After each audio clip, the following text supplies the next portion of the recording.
Entonces, casualidad, mi cuñado, síntomas respiratorios, no tenía síntomas respiratorios. El diagnóstico, radiografía, pero no tenía síntomas respiratorios, ni tuvo dolor precordial, y tenía un infarto.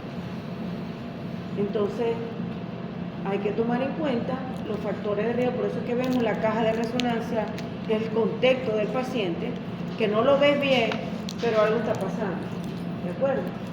Entonces, con una cuenta blanca es casi normal, y no es COVID. Entonces, todos los pacientes no se van a comportar igual, ni van a tener los mismos síntomas, pero hay que relacionar una cosa con la otra, para poder saber en dónde estamos parados. ¿Qué otra sintomatología puede dar un cuadro respiratorio? La tos, el dolor torácico, ¿qué más puede dar? Una cianosis. ¿Y la cianosis también puede ser cardíaca? Sí. También puede ser cardíaca. Entonces, por el interrogatorio, si hay cianosis, hay hipoxia, entonces, o es un tromboembolismo pulmonar, es algo vascular, o el paciente tiene un taponamiento cardíaco y está cianótico también. Entonces, el contexto del corazón y del pulmón va más allá de lo que uno pueda imaginar, porque tenemos que hacer todas las preguntas y examinar al paciente completo para poder determinar en dónde estamos parados. Porque ahí es donde empieza el pleito entre el cardiólogo y el neumonólogo. No es tuyo, es mío, no que es tuyo porque tiene tal, porque tiene ortopnea, este es cardíaco, no porque tiene edema, este es cardíaco, no porque tuvo hemoptisis, es pulmonar, porque ya tiene un problema, pero la hemoptisis también puede ser un problema cardíaco.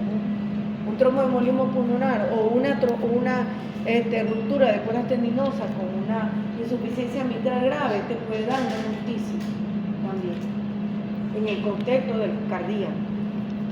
¿Sí me entienden? Entonces, eso lo podemos englobar allí. Por eso es que ustedes tienen que tener los 5 sentidos y saber interrogar al paciente en el contexto de las enfermedades cardiopulmonares, porque pueden similar cualquiera de las dos. Pueden estar las dos, pero pueden similar cualquiera de ellas. Y nos faltó la disnea, ¿no es verdad? Falta la disnea, que es otro síntoma, que puede ser cardíaco o respiratorio, pero dependiendo de la característica de la disnea, nos pueden catalogar como cardíaco o puede ser respiratorio. Si es una disnea de esfuerzo, que aumenta el decúbito, que hay ortopnea, entonces ese paciente puede ser una insuficiencia cardíaca descompensada, es cardíaco. O una disnea que es igual todo el tiempo, en decúbito o no, ese paciente con antecedentes, que por eso que los antecedentes son muy importantes en la esfera del diagnóstico de las enfermedades cardiopulmonares. Si tiene antecedentes respiratorios, porque fue fumador fuerte, o porque ese paciente trabajó con químicos o tiene un factor de riesgo importante, vive en una casa con asbesto, que todavía las hay, o trabajó en la petroquímica o algo con productos químicos, o es simplemente costurera, pero las telas producen la fibra de las telas, son tóxicas y pueden llevar también una fibrosis pulmonar. Entonces el paciente puede tener un problema respiratorio. Es una disnea que no se modifica con el decúbito, que está todo el tiempo y que puede agravarse con el esfuerzo, ciertamente. Si hace un esfuerzo aumenta la necesidad de oxígeno que no la puede aportar. Entonces altera la hematosis, que ya lo deben haber visto en el respiratorio, y eso nos va a ocasionar agravamiento del cuadro respiratorio de ese paciente que ya viene con un problema. Entonces, en el contexto de los síntomas, es importante tomar en cuenta que toda la serie de síntomas tenemos que clasificarlas siempre. Cuando tengo el paciente, por eso que le digo de los mapas mentales o los mapas conceptuales. Tenemos el paciente, tenemos unos antecedentes importantes, ¿no es verdad? Y tenemos lo que son los síntomas y de ahí empezar a ver hacia dónde va más. A veces, generalmente nos llega muy frecuentemente el combo, que lo vemos con todo. Entonces es importante determinar. Entonces, cuando estamos haciendo la evaluación semiológica del tórax, ya específicamente entrando en lo que es la evaluación semiológica del tórax, hay unos puntos de referencia que necesitamos tomar en cuenta. Y lo que son las áreas sobre todo las áreas óseas, y sabiendo que las costillas, los espacios intercostales, que es lo que compone el espacio intercostal, es importante tomarlo en cuenta para poder que en el momento de hacer la historia clínica poder referir exactamente la región que es la que está afectada. Entonces fíjense que los puntos topográficos, ¿no?, de esas relaciones tenemos el esternón principalmente, el hueso anterior del tórax, la clavícula, las fosas supraclaviculares que están por detrás de la clavícula, que hay que determinar. Tenemos el ángulo del manubrio esternal, el ángulo que es la cuenca que se hace en la parte superior del esternón, ese es el ángulo. Las líneas mesoesternal, todo lo que es meso es medio, entonces la línea medio esternal, que es importante tomar en cuenta. Las mesoclaviculares, que es la mitad de la clavícula, uno pasa las líneas imaginarias. Tenemos las axilares anteriores, las mesoaxilares, las axilares posteriores, escapulares, mesoespinal y apófisis. Específicamente, fíjense que la señala como la apófisis espinosa C7, que es el saliente que tenemos en la parte posterior de acá después, en la base del cuello. Esa es la apófisis espinosa. Esa es la séptima vértebra cervical. Entonces, si lo vemos acá, ahí pueden ver todas las líneas que les mencioné ahorita. Ya desde el punto de vista topográfico, ahí están todas marcadas. Y es importante entonces tomarlas en cuenta. Por eso que les digo que cuando están ocultando, entonces todas esas áreas se deben de ocultar. Con el paciente, por supuesto, sin la camisa, sin la blusa, y tratar con una batica de ocultar la fosa supraclavicular sin dejar por fuera el cuello, que aquí no lo señala, pero es importante ocultar el cuello, y ocultamos debajo de las clavículas, en la parte de las axilas, que son los campos medios, que están acá. Si no ocultamos, no estamos ocultando campos medios, y la parte posterior o dorsal, que la tenemos que llevar hasta donde llegan las costillas, que es en la parte baja de la cabeza. Hasta ahí llevamos nosotros la punta. Y fíjense la relación de las líneas con las áreas del pulmón. O sea, cada cuadrito de esos espacios corresponde a un área pulmonar. Entonces es importante tomar en cuenta eso y saber que en la parte medial, ¿verdad?, izquierda, está el corazón, y que es un área que ahí, por supuesto, el murmullo vesicular va a estar disminuido porque es un área sólida, y a la percusión vamos a tener matidez. Porque está el corazón. Y en la parte baja, a nivel del noveno, tenemos la cámara gástrica, y ahí vamos a tener el sonido timpánico. Vamos a tener timpanismo allí porque es la cámara gástrica. En el pulmón hay resonancia. Entonces ahí, cuando está ahí el plenomegalio, el crecimiento del vaso, o el paciente comió, el estómago está lleno, vamos a tener matidez de esa área, o submatidez.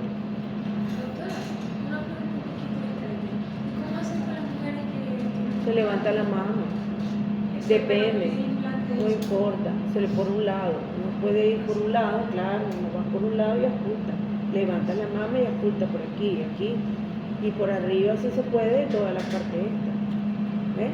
Tomando en cuenta, y si son mamas péndulas, entonces se levanta la mama y se oculta, ¿ves? Siempre con delicadeza, uno lo puede hacer con una toalla, con la misma sábana, uno levanta y coloca el estetoscopio. Recordar siempre eso, que nosotros usamos el estetoscopio, se nos olvida limpiar el estetoscopio, ¿verdad? Y lo cargamos en el cuello. Entonces hay que tomar en cuenta porque a veces hay micosis debajo, todo eso.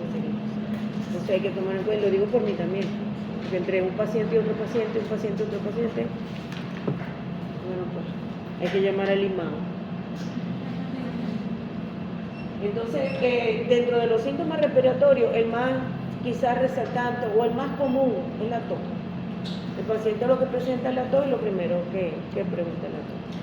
Ayer no había tenido tos ni nada más le dice, no, respire profundo al rato, entonces bueno, me parece. Entonces es así.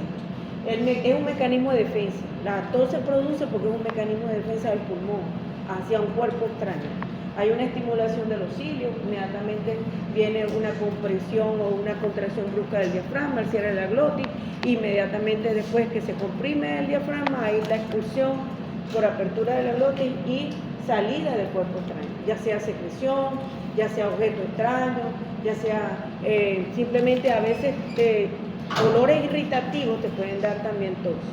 Entonces son mecanismos de defensa y hay que recordar eso. Hay una interrupción al cierre repetido de la glotis, los músculos respiratorios se contraen y se produce el proceso de la tos y la expulsión. Entonces, ¿qué debemos preguntar con respecto a la tos? La característica, ¿cómo es la tos? Si es productiva o no. Productiva es que tiene secreción o es una tos seca. Profe, cuando hablan de tos no productiva, no es lo mismo seca. que tos seca. No, tos seca. No es productiva, si no es productiva, ¿qué es seca? No. Porque yo vi a gente y clasificaban la tos como tos seca y tos húmeda. Y la tos húmeda Exacto, la dividían la tos en húmeda, tos productiva y no productiva. La tos húmeda es la tos productiva. Productiva que tú puedes expectorar también. Y es una tos que se oye en las secreciones. Una vez se oye al paciente que tiene secreción, pero ni la expulsan, ni la podemos aspirar tampoco. Pero se oye en la secreción, porque la tiene en la parte baja, en la nariz. Entonces, en ese momento cuesta para aspirar. Entonces, lo que hay es que estimular la tos. ¿Y cuáles son las maneras? Es colocando al paciente, muchas veces lo ponemos de lado o boca abajo, con la cabeza hacia afuera, percutimos el tórax para que el paciente tosa, o lo colocamos y le damos percusiones de abajo hacia arriba.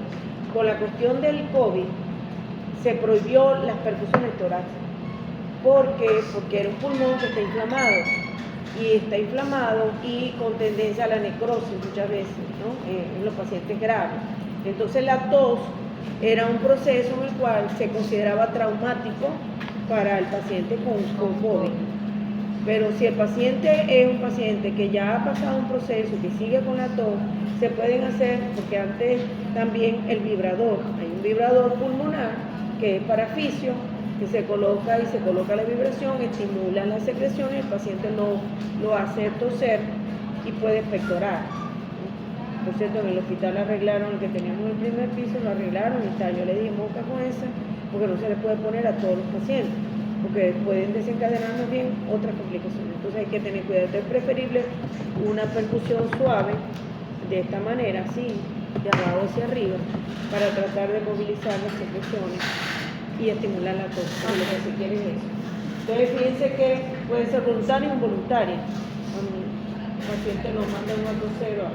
El horario es importante, a qué hora del día es más la tos. Cuando la tos ocurre más en la noche, en el momento del decúbito, y puede ser una tos productiva, puede ser una rinorrea posterior, o ese paciente tiene una ortopnea. Hay que relacionarlo con los otros síntomas, no solamente los síntomas, para ver. Y si es en la mañana, que es una tos productiva, que incluso puede ser purulenta, sobre todo en la mañana, hay una patología que las pueden dar, no solo la bronquiectasis, que dan una tos purulenta, fétida, y se ve sobre todo en la mañana cuando el paciente se levanta. Hay una tos, la tos seca, una tos seca irritativa, también puede ser por reflujo, que hay irritación de la vía aérea superior y se ve sobre todo en la mañana. Entonces, o cuando el paciente se acuesta empieza el proceso de la tos, por rinorrea posterior o porque hay una esofagitis por reflujo. Entonces hay que tomar la parte epidemiológica es importante si tiene animales en la casa. Por la tos tipo alérgica es una tos seca irritativa. Entonces vamos a tener, además puede estar acompañada con estornudos también. Entonces hay una rinitis alérgica. El paciente puede tener incluso asma. Entonces ese paciente hay que tomar en cuenta si tiene paloma, si tiene gallina, si ese paciente tiene perro, si el perro es muy peludo, si duerme con el perro, si tiene gato. O sea, la parte de los animales es importante. O con qué trabaja. Porque ahorita vemos que en cualquier lado hay venta de desinfectantes, ¿no? Entonces, eso hay que preguntarlo también por los químicos, hasta ahí el tabaquismo, entre otras cosas, aparte del tabaco. Entonces, fíjense, aquí está más o menos una relación desde el punto de vista de cómo puede estar la tos y a qué patología la podemos relacionar. Entonces, ahí pueden ver que en una tos seca la vemos en infecciones virales, generalmente en un micoplasma, da mucha tos. Son todos de tipo intersticial, o neumonía intersticial, o neumonitis intersticial, y desencadenan mucha tos. Fiebre muy alta y podemos pensar en un cuadro de tipo viral. Las neumopatías intersticiales Todas, casi todas, Adame, todas. Una tos que puede ser seca. Las neumopatías intersticiales están las virales. Los tumores, alergias, la ansiedad. A veces es simplemente porque es un tic. Tiene que dar una referencia o tiene un examen o el paciente se va a presentar a algo que de verdad lo pone ansioso, el paciente puede comenzar una tos y no es nada. Yo tenía una paciente así y era abogado y tenía que hacer los juicios orales y cuando iba a hacer los juicios le empezaba la tos y no le encontraba nada, neumonología nada, se mandó al psiquiatra y al psicólogo y ese paciente me murió, ya está en Estados Unidos después. La tos crónica productiva, pero después la operaron de tiroides y quedó con problemas de nariz. Después mejoró, porque aparentemente era algo irritativo. Crónica productiva, bronquiectasia. Una tos crónica, dos cosas hay que pensar: bronquiectasia, problemas respiratorios o esofagitis. Son dos cosas que hay que descartar. Y la ronquera persistente, con tos seca y sensación de quemazón que tiene pensar en reflujo. ¿De acuerdo? Fíjense la tuberculosis también, una tos crónica que tiene 6 meses o más, pensar también en problemas bronquiectasia o tuberculosis. Sibilancia, que lo van a encontrar en esos pacientes, la tos perruna, el broncoespasmo, una tos gruesa, en rojo, pensar en asma, en toferina, que incluso pueden ser tos emetizante. El acceso de tos es tan fuerte que el paciente puede llegar a tener vómito. Entonces la tos de la toferina puede ser emetizante. Y están el coqueluche, que es la toferina, o el coqueluchoide, parecido a la toferina. Se pueden parecer los síntomas, pero se deben a otro tipo de virus. Tenemos lepidor, enfermedades de la epiglotis. Todo lo que es obstructivo superior va a dar estridor. Ya sea cuerpo extraño, tumores.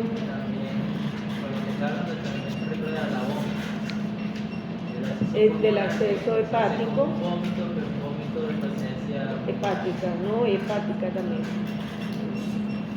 Tenemos la tos matutina, la que le decía, obstrucción bronquial, nocturna, el tabaquismo, por irritación y asociada a las comidas o bebidas.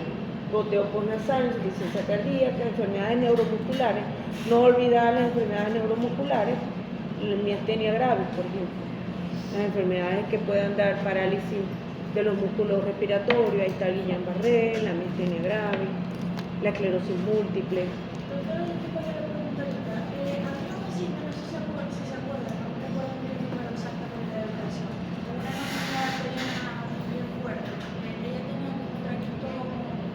Todavía está allá. Todavía está allá. No, malo, el pronóstico de ella es malo, porque esa paciente tiene un daño cerebral muy grave. Esa es la que le hizo el clono cuando estábamos nosotros. Ella está ahorita en el 140 y 41. No, mentira, la pasaron al segundo piso ahora. La rotaron Se le hizo gastrostomía, convulsionó el pabellón, la pasaron a UCI, de ahí la sacaron, volvió a la habitación, la pasaron después al segundo piso. Se le cambió el traqueotomo, otra vez infección respiratoria, Cinetobacter, pseudomonas, no salió de eso. Estaba con tratamiento, no sé por fin si le habrán dado de alta, porque en lo que se estaba esperando era que terminara el tratamiento.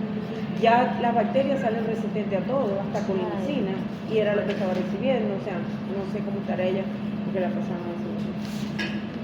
Bueno, ya esto le dije, ¿verdad? Ya está la bien, ¿no? Amarillo purulento, esto dependiendo del color. Entonces tenemos la característica, también hay que tomar en cuenta si es muy purulento, si es amarillo verdoso, rumbroso, tipo melicense, como si fuera caramelo, miel, ¿no? Que eso también es un tipo de neumonía neumocócica, que es fétida. Generalmente los gram negativos producen una expectoración fétida. Rosado sanguinolento o hemotoico o mortísimo. Si hay sangre, la neumonía estafilococcus, bronquiolitiasis, edema pulmonar. En los tipos de cáncer, siempre que veamos una hemoptisis, pensemos en un cuadro agudo, puede ser un proceso infeccioso. Si no hay fiebre, puede ser un tromboembolismo pulmonar, si es de pronto que ese paciente tiene la hemoptisis, o simplemente venía con un cuadro respiratorio previo, pérdida de peso, pensar en cáncer de pulmón. Bueno, dependiendo de la cantidad de la hemoptisis también es importante. Tenemos la hemoptisis, que es la expectoración de sangre, puede indicar una infección grave. Siempre que hay sangre, donde hay sangre, el paciente va a la consulta. O sea, no va antes, va cuando ve la sangre, por cualquier vía. Entonces, es importante tomarlo en cuenta. Cuando vemos que el paciente llena una taza y eso es bastante, son más de 500 cc, muchas veces el paciente puede estar hipovolémico, porque está perdiendo gran cantidad de sangre, incluso puede ahogarse con su propia sangre. Entonces hay que tomar en cuenta cuando hay un carcinoma, linfoma, que ya el paciente comienza con los cuadros hematoicos, puede ser en forma de coágulo, ya eso es una alerta que muchas veces no podemos hacer nada y el paciente igual se muere. En el TBC creo que también hay muchas veces Sí, por el consciente, agarrado de la avanzado. función así, con el oxígeno puesto y nada. Alerta, consciente, igualito. Porque ni que lo intuben, ni que le hagan, ni que le pongan traqueotomía, ni nada, porque el sangramiento viene desde allá. ¿De acuerdo? En caso de hemoptisis, ¿qué hay que preguntar? Si ha sido operado o no, porque de pronto están en la emergencia y lo llaman que vayan a ver un paciente al piso. Entonces tienen que sobre la marcha ir preguntando. Entonces, ¿cuáles son las preguntas graves o las preguntas de alerta que los puede ayudar a hacer un diagnóstico? ¿Lo operaron? ¿Por qué está aquí el señor o el paciente? Familiares que si tienen antecedentes patológicos en la familia de problemas o que tengan antecedentes epidemiológicos, ejemplo, la tuberculosis, y hayan estado en contacto. Si este paciente tiene enfermedades cardíacas, hematológicas, si está tomando algún medicamento que pueda haber provocado un problema de hemorragia, es importante, anticoagulante. Si tiene medicamentos, incluso aquí te hablan de anticonceptivos. En la mujer, si presenta un cuadro agudo, pensar en tromboembolismo pulmonar por los anticonceptivos. Si es joven, tiene eso, si es fumador, si tiene antecedentes de sudores nocturnos, disnea, pensar en linfoma, que lo pueda dar, palpitaciones, pérdida de peso, dolor en miembro inferior. Si ese paciente ha viajado o ha estado, porque hay que pensar que haya hecho una trombosis venosa profunda y que de pronto haga un cuadro de disnea con hemoptisis, pensar en un tromboembolismo pulmonar. No, va llegando de un viaje a Italia, 12 horas de viaje, en un avión y presenta ese cuadro, no, me dolían las piernas, eso es la tos y la disnea, dolor torácico, pensar en cianosis, pensar en tromboembolismo pulmonar. Fíjense que según los grados tienen su clasificación también. Entonces lo pueden clasificar dependiendo de los grados, de leve, moderada, severa y masiva. Más de 600 cc en 24 horas. Entonces hay que preguntarle, ¿usted cuando todo se llena una taza de café, o es una manchita, o es un coagulito, o llena un vaso? ¿No? Hay que preguntar eso. La expectoración de sangre proviene del árbol respiratorio, tiene espuma, está oxigenada, hay una previa a la tos, hay tos y posteriormente viene la hemoptisis. Las gastrointestinales son negras si ya están oxigenadas. Si el paciente tiene náuseas previas antes del cuadro porque a veces se confunde que si es hemoptisis o hematemesis. Entonces siempre recordar que la oxigenada con espuma es vía respiratoria. Okay. La que viene de vía gastrointestinal, no. Bueno, que puede ser negra porque ya está oxigenada o puede ser roja, también la gastrointestinal. Entonces ahí hay que hacer diagnóstico diferencial. Y hay pseudohemoptisis, que a veces le llega a uno, esta pseudohemoptisis también hay que tomar en cuenta. No, que el paciente de pronto está durmiendo, a lo mejor tuvo un sangramiento de la vía dentaria, de la mucosa, o se mordió la lengua, o el paciente convulsionó y se mordió la lengua, deglutió y después tuvo el proceso o bien de hemoptisis o pseudohemoptisis, o a veces pseudomelena, simplemente porque deglutió la sangre y después tuvo la melena. Pues ahí hay que preguntar eso. Y desde el punto de vista etiológico, fíjense que siempre hay que preguntar, paciente en la tuberculosis, hay que preguntar siempre en la parte de tuberculosis y el cáncer. Son dos factores importantes de problemas de hemoptisis. El cáncer de pulmón, fíjense que es importante. A veces en estos tumores es importante porque pueden haber formación de nuevos vasos alrededor del tumor y son los que sangran, se forman como microneurismas. y son los que van a sangrar más rápidamente. Por eso que hay que tomarlo mucho. Y las arterias, ¿no? Depende de las dos arterias importantes, la pulmonar y la bronquial, que son los que van a dar los cuadros de hemorragia. Fíjense que cuando vemos la arteria bronquial puede el paciente incluso estar hipovolémico, pero también cuando hay tromboembolismo pulmonar podemos tener al paciente hipovolémico dependiendo del grado. Los casos de hemoptisis, lo que les decía, siempre hay que preguntar por el prodromo. El prodromo es lo que hay previo, lo que pasa, los síntomas previos al cuadro, al síntoma principal, ¿no? En casos de hemoptisis, la tos.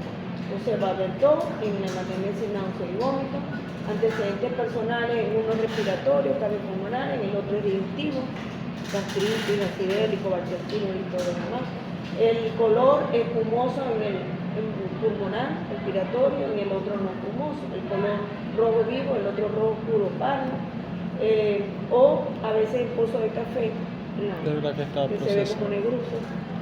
Manifestaciones pueden estar mezcladas con pus en la respiratorio, un muco purulento también puede ser. Síntomas asociados hay disnea en este y el otro está mezclado con alimentos. A veces no está mezclado con alimentos, porque no lo hay, pero sí el color lo puede ver. Desde el punto de vista del otro síntoma, la disnea es una sensación subjetiva de falta de aire. Se presenta en enfermedades respiratorias, neurológicas, metabólicas y psicóticas también. Entonces, el paciente a veces dice que llega como hiperventilando, pero le toman la oxigenación y está normal. No le ven músculos respiratorios accesorios, no hay aleteo nasal, no hay retracción retroesternal, ni intercostal, no hay utilización de músculos accesorios. El paciente, cuando tú te descuidas, de pronto ves que está respirando bien, o hay un factor desencadenante emotivo, y hay que tomar en cuenta eso. Si le hace un pH gas va a estar normal, o sea que el paciente puede estar fingiendo, puede tener una neurosis desde el punto de vista psicógeno y lo puede hacer confundido. Eso se ve con frecuencia también en la emergencia. La disnea paroxística nocturna es la que se presenta en la noche durante el sueño, o el paciente que está en reposo acostado.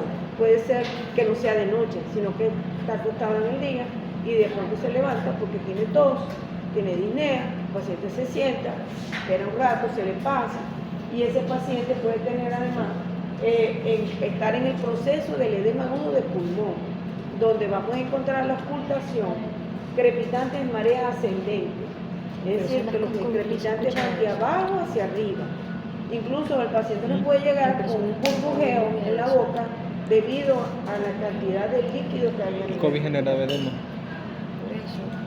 Yo he visto estos casos de pacientes que tienen el combo, es decir, insuficiencia cardíaca e insuficiencia renal. Los pacientes tienen que ir a diálisis de emergencia, porque están en el neurocirujano. La ortopnea es la línea de cúbito suspino.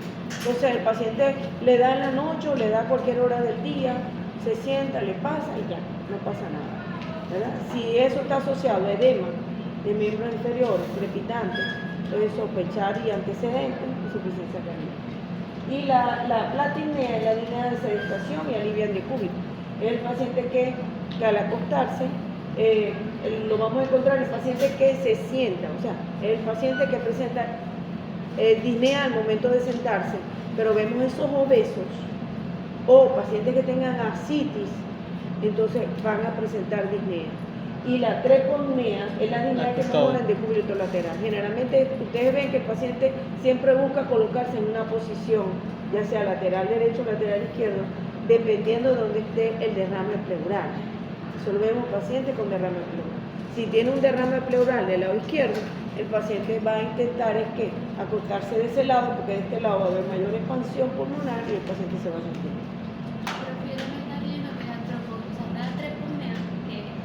La troponea es cuando es flor del lado izquierdo. También. El tipo de paciente, insuficiencia cardíaca, valvulopatía mitral, asma grave, enfisema, bronquitis, esas son las patologías que van a encontrar alteración. En las pneumectomías, pacientes que le hacen, por supuesto, que le hacen una lobectomía pulmonar por algún tipo de tumor, entonces vamos a tener. Y la plaquetina de enfermedades neurológicas, la cirrosis y la hipovolemia también. La sibilancia, ya ustedes saben que es la sensación o a la ocultación van a encontrar que es como un pitico, eso es, lo vemos en la bronquial. Si hay cuerpo extraño también vamos a ir a un sibilante. Todo lo que obstruya el bronquio, ya sea de manera total o parcial, vamos a tener. Si lo obstruye totalmente no vamos a encontrar nada, por supuesto. Lo podemos ver en tumores, lo podemos ver en bronquiectasia, no, en atelectasia, lo podemos encontrar que no entra el aire, por supuesto no va a haber, no lo vamos a encontrar. Y la cianosis puede estar relacionada también a este tipo de problemas buscando la parte respiratoria. Si es central la cianosis, el intercambio gaseoso, el central tiene que ver con la hematosis, Sí. por eso hablamos de central, o es periférica, porque hay, bien sea central porque no hay un intercambio de oxígeno y CO2 adecuado, por fibrosis pulmonar, por enfisema pulmonar, por pacientes con tumores, por infiltración y linfoma, lo vemos también. Entonces vamos a encontrar eso. O es periférica, donde la extracción excesiva de oxígeno en la periferia se limita a las extremidades. Es decir, aquí es periférica cuando el problema lo tenemos bien sea porque haya una mala circulación, pero hay un mal retorno sanguíneo, que el paciente está mucho rato sentado y vemos, ay, se le pusieron los pies oscuros, negros, lo que se acuesta se le alivia y se le quita, ¿no? Ese paciente tiene una cianosis distal, pero es una cianosis periférica, ¿de acuerdo? Porque le hacen una gasometría y ese paciente va a estar bien. En cambio, en la cianosis central le hacen una gasometría y el paciente va a estar hipóxico. En cambio, la otra no. La otra es porque hay algo que está obstruyendo bien la circulación periférica y lo vemos en la cianosis por enfermedad arterial o vemos la cianosis por enfermedad venosa. Tiene que ver con redistribución del flujo. Redistribución del flujo. Acropaquia. Esa es las uñas. Cuando hay hipoxia, eso también aumenta lo el vemos factor en de el paciente con paso. neumopatía crónica. Eso por aumento de las uñas en vidrio de reloj factor y de la acropaquia. Entonces se ven factor como de bolitas, crecimiento como si fueran hipóxico. fósforos, ¿no? El pulpeo del dedo más grueso y se activa el factor de crecimiento entonces la cianosis hipoxémico. periférica se aprecia en las manos, pies, dedos, lechos unguiales, piel, riñones toturianos también a nivel de la rodilla. No afecta a la mucosa, mejora con el calor y el masaje o la posición, cambio de posición. Doctora, en el agente, en esa parte de la cianosis y eso, hay como varias patologías que se diferencian los hechos mujeres de las uñas, pero son como bastante característicos. Entonces yo cuando lo estaba leyendo no sabía si eso realmente era como que muy importante porque en las imágenes como que yo no notaba mucho la diferencia. Por eso no se nota porque dependiendo del grado, pero generalmente ya uno cuando ve cambios ya sabe que el problema es respiratorio. Sí, así sí, ese. Que era como el más.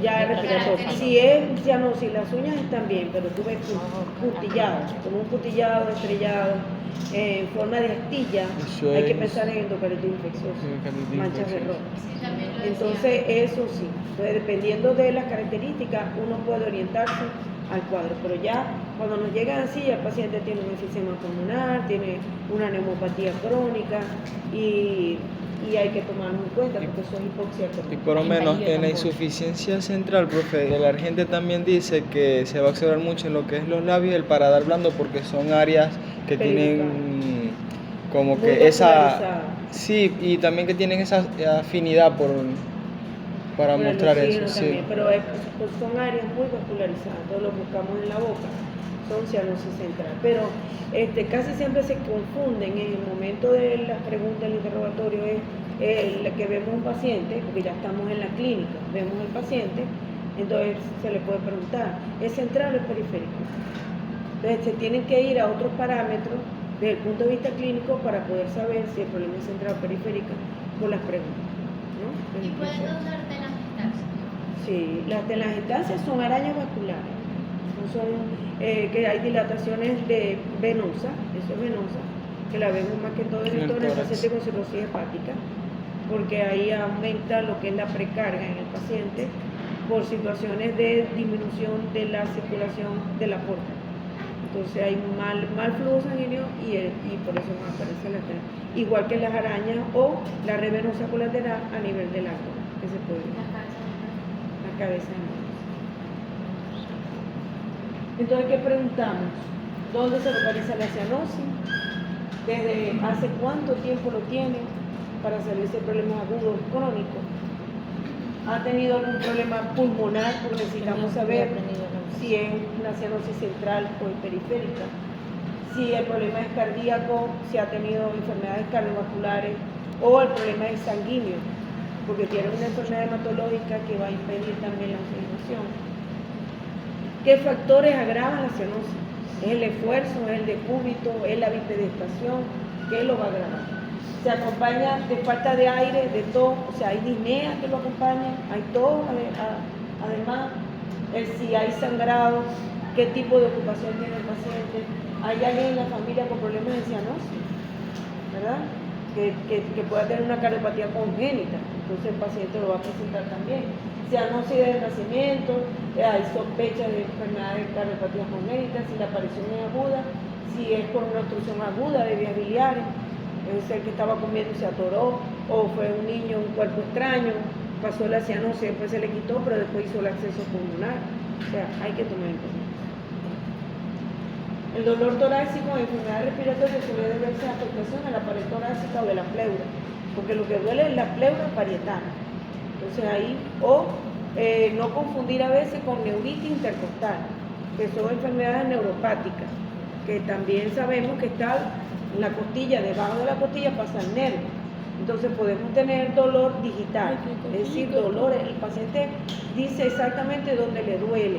Cuando es ese tipo de dolor y aumenta a la digitopresión, pensar en una neuritis intercostal, ¿de acuerdo? Pero si usted lo toca, no, eso no llega el dolor, hay que pensar en que el problema es interno, bien cardíaco o respiratorio, de tipo pleural. La apnea del sueño es otro problema más, porque nos trae la triada somnolencia, ronquido, cansancio, sugiere. El cansancio generalmente es el paciente que amanece y es como si no hubiera dormido, no descansó, porque tuvo toda la noche con apnea. Entonces, ese paciente que en la mañana lo vemos, que se queda dormido en cualquier lado, porque no descansó, no durmió y tiene apnea de sueño. Entonces, eso es importante tomarlo en cuenta, porque a la larga lo que va a crear es una hipoxia crónica, porque hay obstrucción de la vía respiratoria superior todo el tiempo. Entonces, hay que tomarlo en cuenta. Porque además la apnea del sueño viene asociada a otras enfermedades metabólicas. Dentro de eso la diabetes, ¿no? La obesidad generalmente. Y las preguntas, ¿alguna vez le han dicho que ronca? Generalmente el acompañante, el que duerme con esa persona. O el que no duerme, pero ronca tan duro que el que está en el frente lo oye también. ¿Me entiendes? ¿Con qué frecuencia ronca? Molesta su ronquido, que han tenido que salir del cuarto porque no lo aguantan. Y las personas que roncan, por ejemplo, en alguna posición específica, tiene que ser Generalmente cuando la posición es en decúbito supino, o sea, cuando el paciente está acostado, porque si duerme en esta posición, la lengua se va hacia atrás en la laringe y empieza a roncar.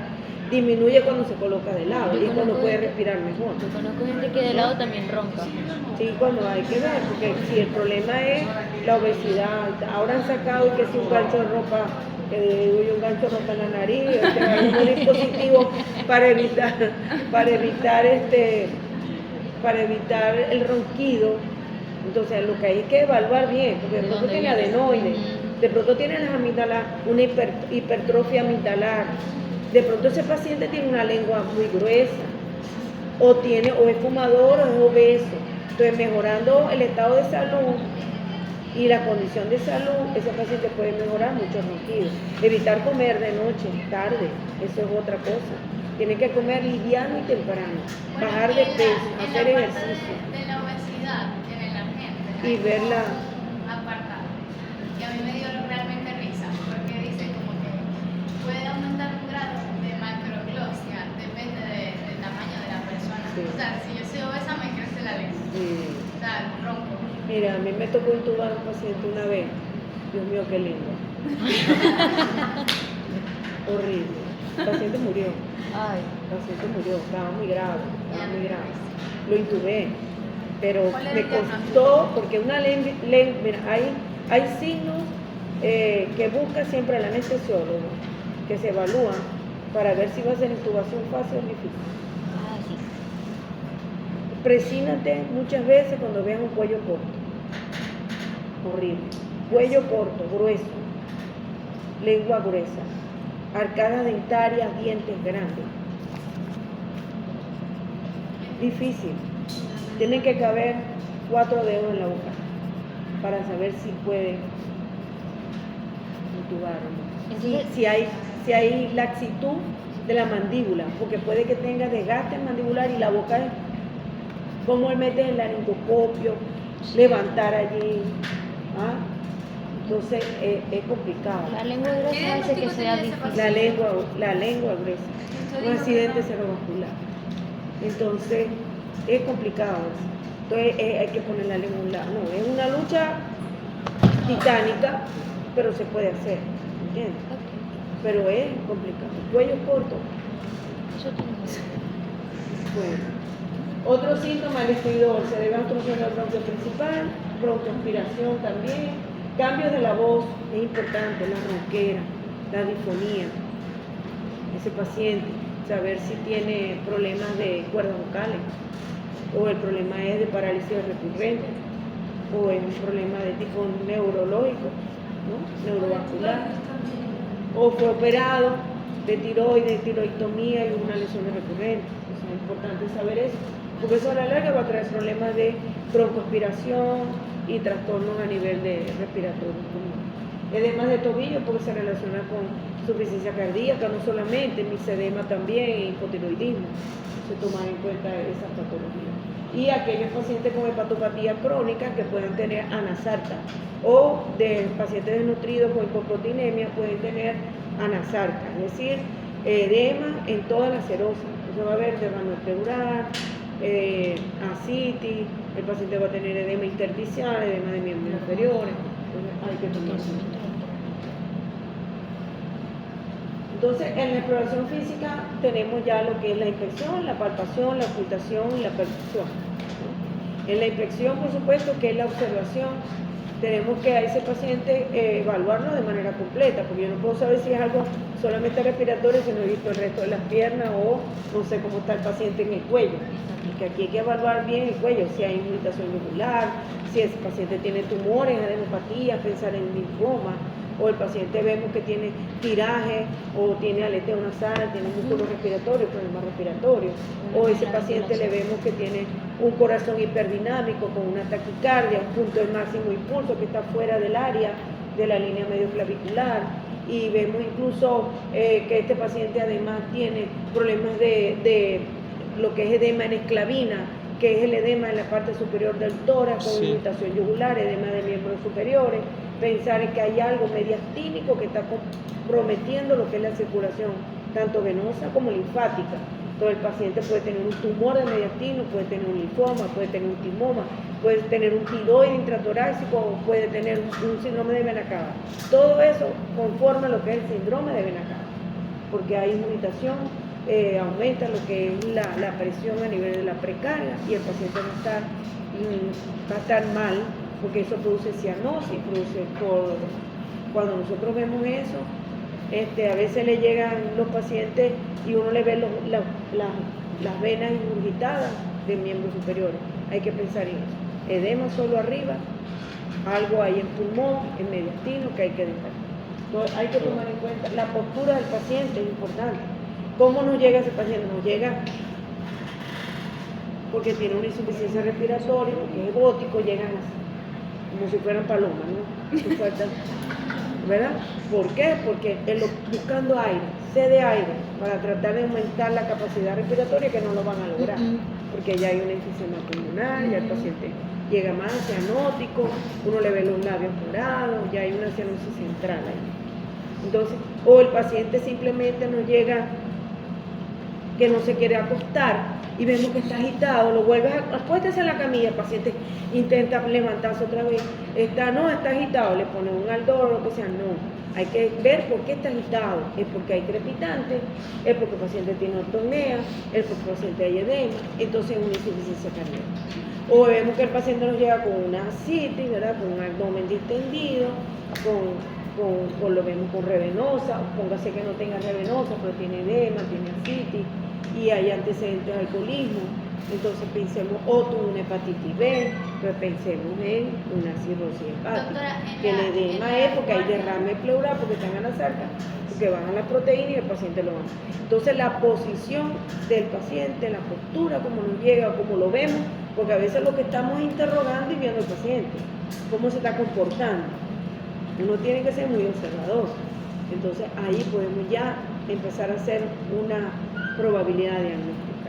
En la guardia que nosotros tuvimos había un paciente que llegó con insuficiencia cardíaca congestiva y tenía síndrome de cuerda.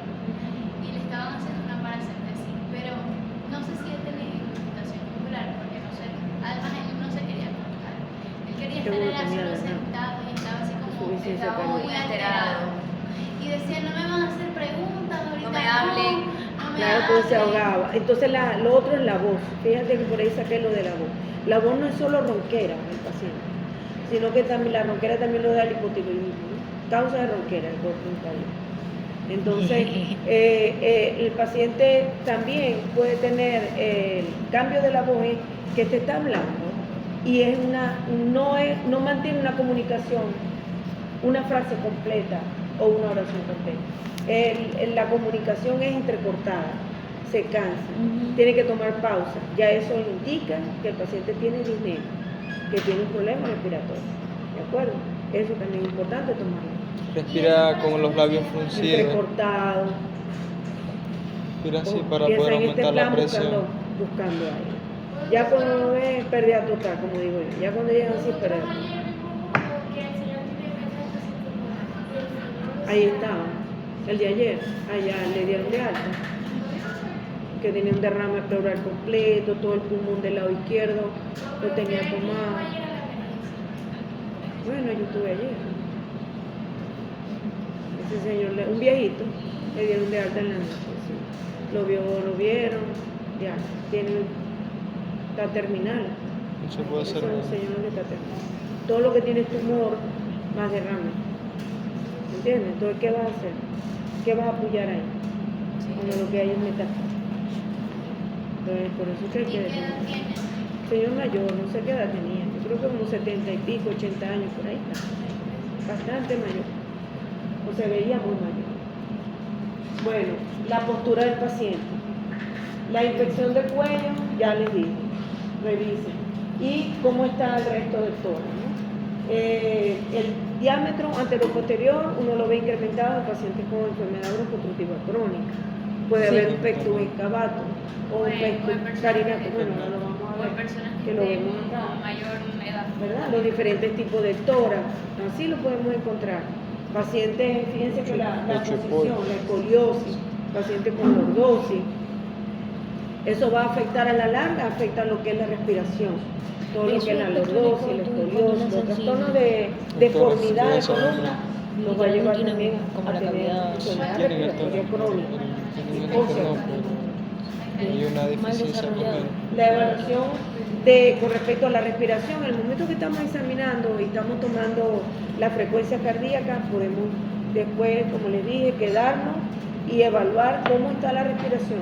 No le digan al paciente, lo voy a evaluar como a ver cómo está respirando, porque empieza a respirar. Nada más que te tiene que hacer consciente de la respiración y ya.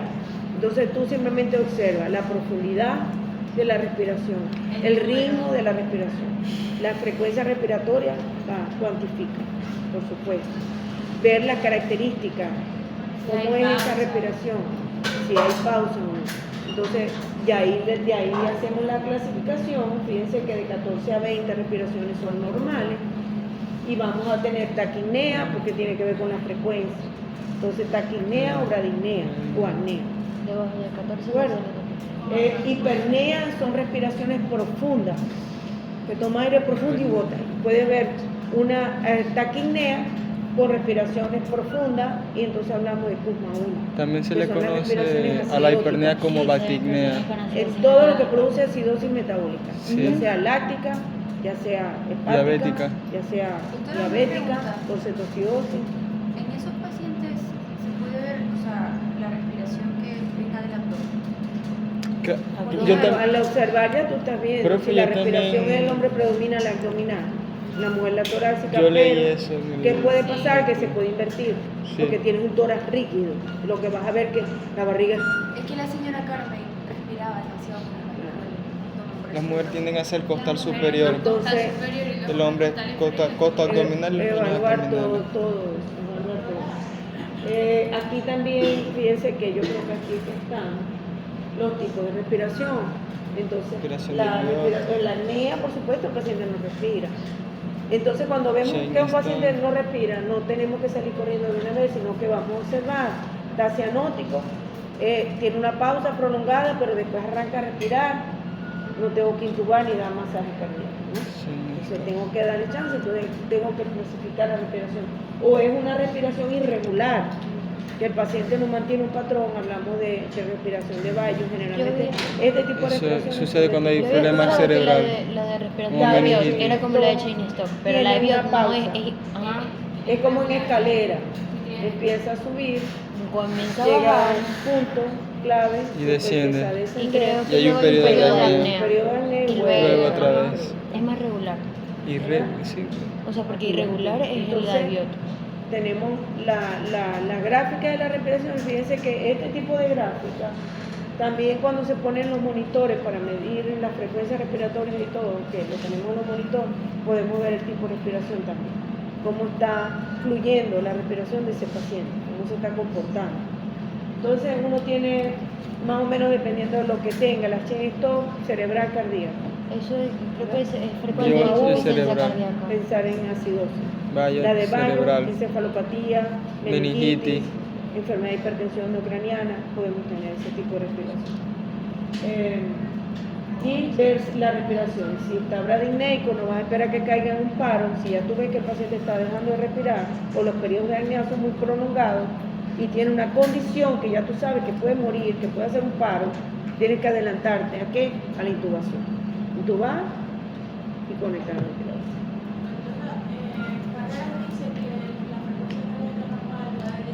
Cardíaca. Respiratoria. Sí, van a encontrar en algunos que va a aparecer así. La gente dice que 12 a algunos te 24 aparece con hasta promedio de 22. 18. ¿Y en qué momento? La de Bowie. Pero más o menos puede variar. ¿Qué? Promedio Vamos 18. algunos hasta 25. Ujú. Pero ¿qué pasa? 25 ya está como taquicneico, ¿no? Entonces es evaluar. Tiene 25. Imagínate una persona mayor que más bien las frecuencias son bajas y le encuentras con 25.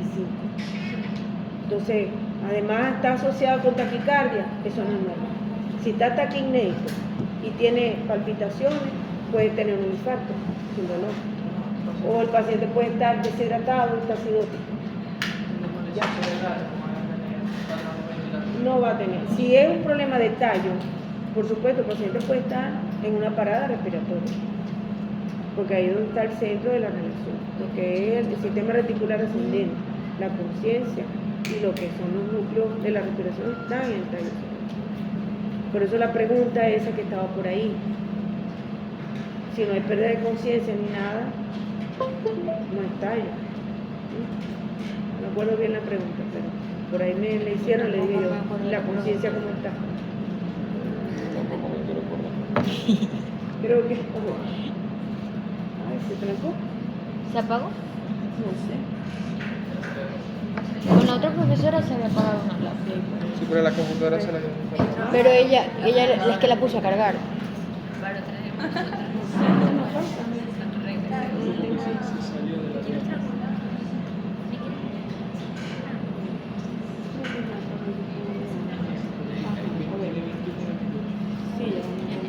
La palpación, por supuesto, hay diferentes maneras. Uno puede encontrar a un paciente y hacerle la palpación para ver si hay dolor en algún lado. O sea, dos veces. Una, dos. Una, dos. Bueno, es importante porque ahí vamos a ver si el paciente despierta dolor o que le diga que le duele, entonces tenemos que por supuesto palpar articulación del esternón con la costilla, porque ahí es donde dan los dolores, o si es intercostal en el área donde determinar la zona del dolor, igual con la parte posterior del cuerpo. Un paciente con fracturas que no, a veces no la vemos en una placa, pero haciéndole simplemente no duro, porque lo puedes terminar de fracturar, sino suave, y el paciente va a decir exactamente dónde le duele. Y lo otro es poniendo la mano, mandando al paciente a ventilar, que agarre aire en el área donde le duele, porque le tienen que preguntar, van a sentir qué hace él. ¿Verdad? Entonces, ¿por qué? Si hay una fractura, se va a montar una parte del extremo de la costilla con la otra fractura. Si hay una fisura, ahí lo van a sentir. Incluso crepitación, puede haber crepitación a la palpación, que lo pueden sentir, o también a la ocultación lo pueden escuchar. Entonces, es importante. Hay muchos pacientes que siempre llegan con dolor precordial, pero ¿cómo hacen nosotros para delimitar esa zona precordial?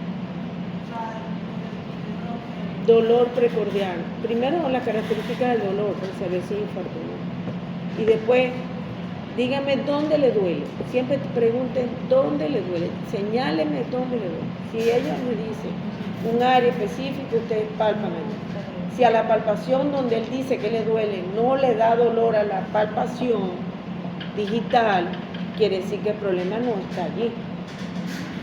Aquí no. ¿Siente el mismo dolor que usted siente que dice que siente? No, no es igual.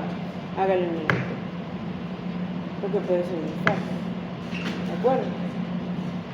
Lo primero que tienen que descartar es eso.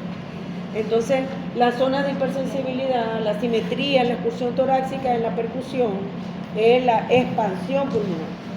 Entonces, con la palpación vamos a buscar la expansión pulmonar, como les explicaba, las manos a los lados, y esto en la vértebra por la parte posterior, costilla inferior, colocamos la mano y hacemos.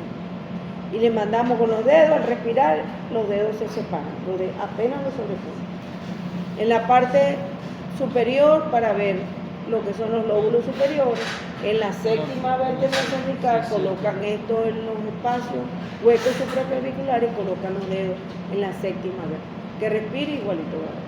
Y la separación en la parte anterior, colocan las manos, por supuesto, esto va en la apéndice cifoide, y el paciente respira y va a haber espacio.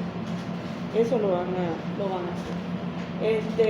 Hay algunos libros que aparece también la parte superior, que se puede colocar las manos así y colocan la parte superior para ver si los lóbulos superiores por dentro. La vibración es más que el traspaso, o sea, la voz cuando va por vía respiratoria va a encontrar la vibración de la voz.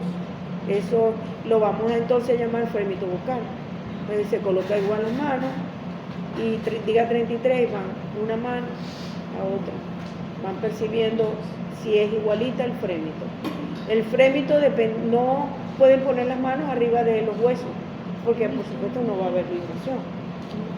Entonces lo colocan en el espacio que hay entre la clavícula, entre el omóplato y la columna vertebral. Todo el paciente en esta posición para que se descubra. Y van a colocar hacia abajo en alas de mariposa. Y lo mismo adelante. ¿No? ¿Qué más? Lo que puede alterar, si el paciente es obeso, por supuesto, va a estar disminuido el frémito vocal, si hay derrame pleural, si el paciente tiene atelectasia, está obstruido el bronquio, no va a haber paso del sonido, del aire a través del bronquio y no se va a escuchar. Paciente con neumonía, hay una compresión allí, podemos tener mayor, el frémito vocal aumenta porque se hace como una caja de resonancia allí. Entonces lo vamos a hacer. Y aquí tenemos, ¿no? En neumonía, entonces la disminución de las vibraciones, fíjense que cuando es una neumonía local, entonces que obstruye el bronquio porque hay inflamación, le va a estar disminuyendo. Pero si tenemos el parénquima y ha respetado el bronquio, vamos a tener aumento de las vibraciones vocales. El derrame pleural, la obstrucción bronquial, la atelectasia, la enfermedad broncoobstructiva crónica, por supuesto, el engrosamiento de la pared torácica, que lo podemos tener en pacientes que han sido operados, pacientes que tengan alguna condición por tumor a nivel de la pleura. Entonces va a haber en muy vocal, la frémito vocal va a estar ahí. Profe, Que cuando estaba mencionando el fremito, me acordé que en fisiología también había visto un poco lo de los soplos. Y cuando había problemas a nivel de las válvulas y se producían soplos, en algunos casos se podía, al palpar el tórax, se podían escuchar también fremitos, pero no creo que se llamaban vocales. No. Fremito cardíaco. Es frote pleural y frote cardíaco. Ok. Profe, no sé si me pudiera explicar porque yo de verdad Sí, lo sí, leí pero no lo entendí. Bueno, la neumonía de mi cuñado como está ahorita aquí, Ok. pero del lado izquierdo. Entonces ahí vemos una neumonía, vemos aquí un derrame, se ve una curva. ¿Qué querías preguntar? Que no sé si me pudiera explicar lo de broncomonia, pterigiosis. Eso no ha llegado. Ah, Dímelo tú. no, porque le quería preguntar porque yo lo había leído pero no lo había entendido bien. Porque habla de, no, que si suena resonante, que si llega al oído, que si suena como un murmullo. Ahorita vamos a ver. Entonces aquí vemos el concavidad en derrame pleural y probablemente haya una neumonía aquí en la base, por la opacidad, tipo de opacidad. Hacia aquel lado, ¿qué es lo que ven? ¿De cuál lado? Aquí en el En la última, en la R, que dice derecho. La R es derecho, right. Ahí hay aire. Entonces vemos un colapso pulmonar. Ok. Hay un colapso pulmonar. La atelectasia. En lo que ven ahí pegadito es el pulmón. Para Profe, cardíaco, de este lado. ¿no? bien. Eso es el colapso pulmonar. Fíjense que no vemos parénquima, se ve negro el pulmón. Entonces ya por ahí ya. Eso, el neumotórax también puede ser marginal, ¿no? Aquel que vemos allá, el que dice 30%, eso es un neumotórax marginal. Profe, las atelectasias, ¿cómo se ven en los rayos X? Así En también. forma triangular. Ok. Forma triangular.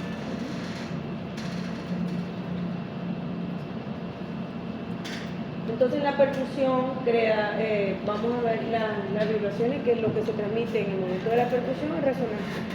Entonces se percute con el dedo medio y el percursor que es el del otro dedo medio de la otra, la mano derecha o izquierda si son zurdos, al revés, ¿no? Y se va percutiendo en donde, en el espacio intercostal, en el espacio. Comenzamos en el segundo espacio intercostal donde está el ángulo de Lewis, debajo, segundo espacio y vamos percutiendo. Entonces, tienen que practicar que les suene en la mesa. ¿Para qué? Para que vayan poniendo, yo lo hago con dos, que los dedos se pongan, sean fuertes para que ustedes levantando, se levanta, es como cuando el que va a tocar tambora, levanta. Entonces hay que levantar los dedos, no ponerlos todos, sino que dejamos así. Este en el espacio, los demás levantados y se percutan. Los sonidos pueden ser resonantes e hiperresonantes. Cuando hay aires va a haber hiperresonancia. Incluso puede llegar a tener timpanismo cuando tenemos neumotórax. Mate o timpánico y permite diferenciar líquido, aire o sólido. A la ocultación se permite evaluar cuando ocultamos lo que es el sonido laminar, la entrada y la salida tiene que ser suave. Entonces tenemos que diferenciar si encontramos sibilantes a la inspiración o a la expiración, o tenemos los ruidos en dónde lo encontramos y en qué momento del momento respiratorio. Si hay inspiración, es expiración. Importante determinar ahí. Ver si es ronco, si son sibilantes, si son estertores finos o gruesos. Crepitantes son estertores finos o estertores gruesos. Hablamos de roncos que pueden ser por secreciones bronquiales, bronquios gruesos. Los vesiculares son ruidos respiratorios pulmonares normales que son suaves, por eso que se coloca murmullo vesicular, porque es el del alveolo. Cuando oímos crepitantes, siempre hay que mandar a toser al paciente o percutir en el área para ver si desaparece o se modifica.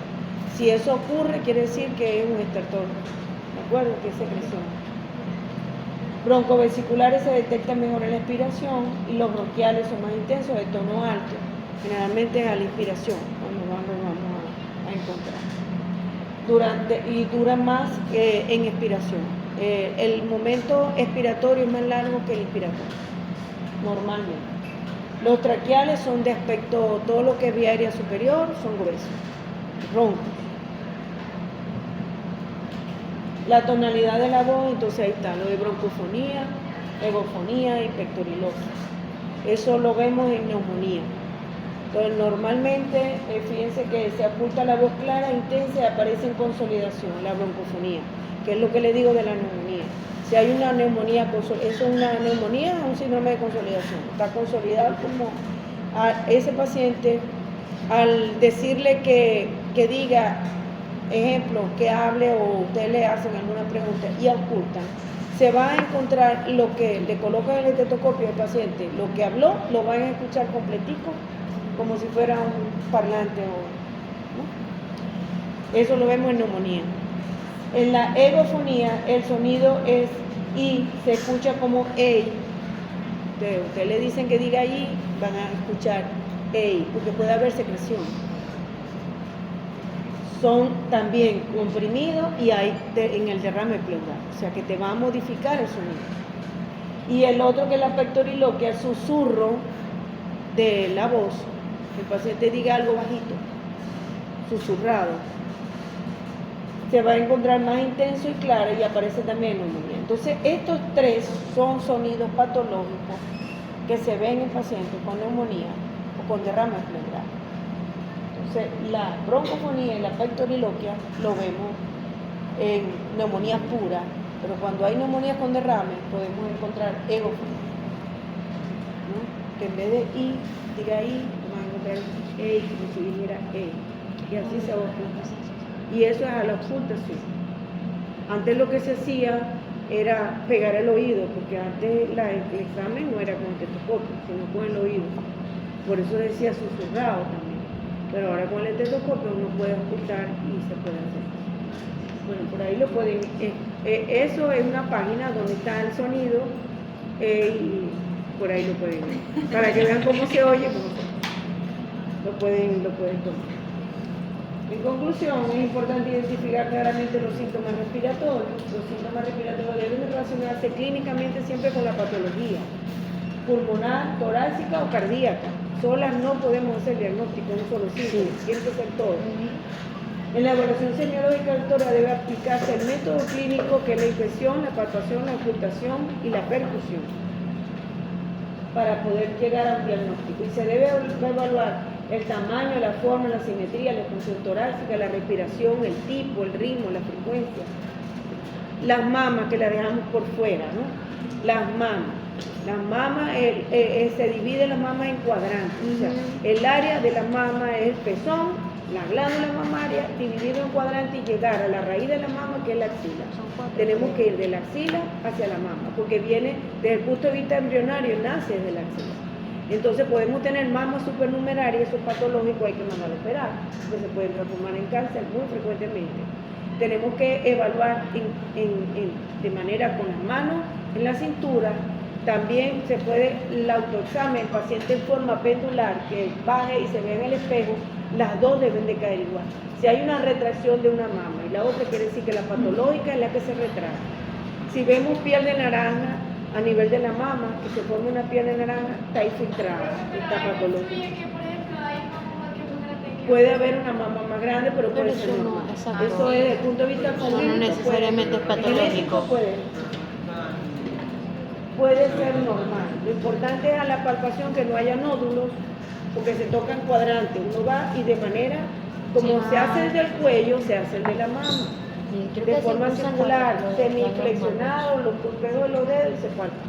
Y se tiene que palpar pegado a la pared torácica para poder encontrar lesiones o lesiones nodulares o quísticas. Entonces, no todo lo que palpamos, si es un nódulo, tenemos que describir el tamaño, de 1 centímetro, 2. ¿A qué horario? También le podemos poner hora, a las 12, a la 1, a las 3, le podemos poner hora.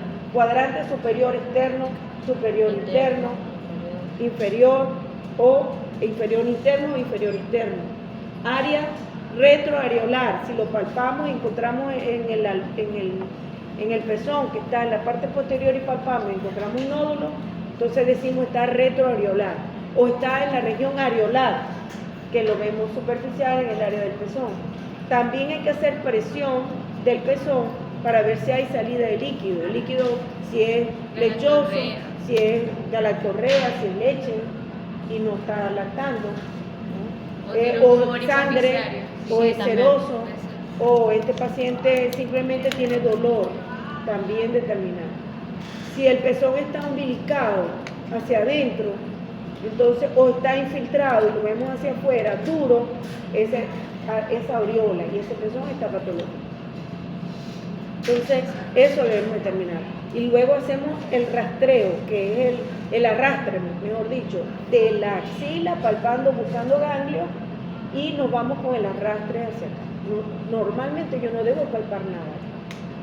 Si yo palpo algún nódulo en esta parte, eso es mama hasta que no se demuestre lo contrario. ¿De acuerdo? Y lo mismo de un lado y del otro lado. Entonces, debemos hacer esa palpación. No hay que subestimar edad. Podemos tener cáncer de mama a los 80 años. Pero no porque no, ya no ve regla, ya no tiene muchachos, no sé qué, no. Puede tener a los 80 años. Entonces, es determinar bien el área malar. El autoexamen, entonces nosotros nos colocamos en el espejo y nos vamos haciendo el examen. Los hombres no crean que están exentos, los hombres también pueden tener cáncer de mama. Entonces, igualito tiene que explorarse la mama y los testículos en el hombre. No olvidar los testículos porque también pueden ser asientos de tumores embrionarios y no duran 6 meses, fatal. Entonces hay que, en el momento del baño, de la mejor manera, con el jabón, tener un día, el día de mi cumpleaños, ¿verdad? Es el día del cáncer de mama, 14 de octubre, por ahí. O sea, escogen un día, el 24 de diciembre, más día para pero el peor día, pero es importante hacer eso, enseñar a las mujeres a palparnos, ¿de acuerdo? Lo más importante es conocerse, se ve en el espejo, ya ven que una es más péndula que la otra, que una es más grande que la otra, o que las dos son iguales.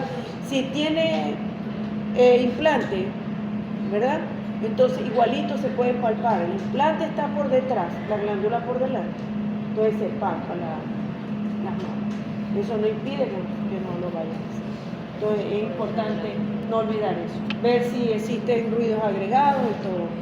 Entonces, lo importante es evaluar al paciente de manera conjunta, como integral, en todo. Y hacer las preguntas adecuadas en el interrogatorio sobre los síntomas para poder hacer la clasificación y ver esto es, o pueden ser los dos, cardíaco y respiratorio. No olvidar los problemas neurológicos, ni los psiquiátricos, ¿de acuerdo? Los neurológicos, porque si hay un problema de tallo, como hablaban por ahí, nos va a dar dificultad respiratoria y todo lo demás se relaciona. Es importante determinar. Recordar que hay patologías torácicas externas que nos pueden dar dolor y dificultad. Ejemplo, un herpes zóster. Respira, le duele, le molesta, le arde. Entonces ahí puede haber un dolor previo a la aparición de la vesícula. Y eso también va a traer dolor en el área. Sin ser cardíaco y ni ser respiratorio. Simplemente es un herpes. ¿De acuerdo? Herpes zóster. Bueno, creo que Doctora,